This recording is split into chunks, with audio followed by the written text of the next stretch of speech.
Hello friends, welcome back to my channel. ఈరోజు కొన్ని GK bits తెలుసుకుందాం.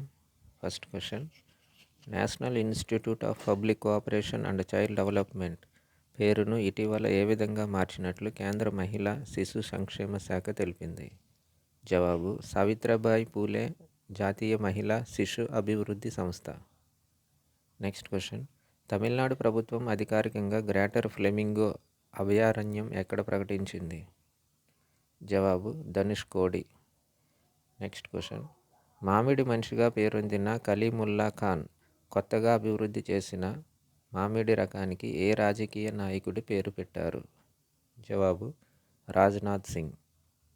నెక్స్ట్ క్వశ్చన్: పర్యావరణ పరిరక్షణ కోసం సమాజ భాగస్వామ్యంతో అటవీ నిర్వహణ చేపట్టాలనే లక్ష్యంతో రాజీవ్ గాంధీ వన్ సంవర్ధన్ యోజన ప్రారంభించిన రాష్ట్రం? జవాబు: హిమాచల్ ప్రదేశ్. నెక్స్ట్ క్వశ్చన్: భారతదేశంలో మొదటి ఈ వేస్ట్ ఎకో పార్కును ఎక్కడ స్థాపించారు?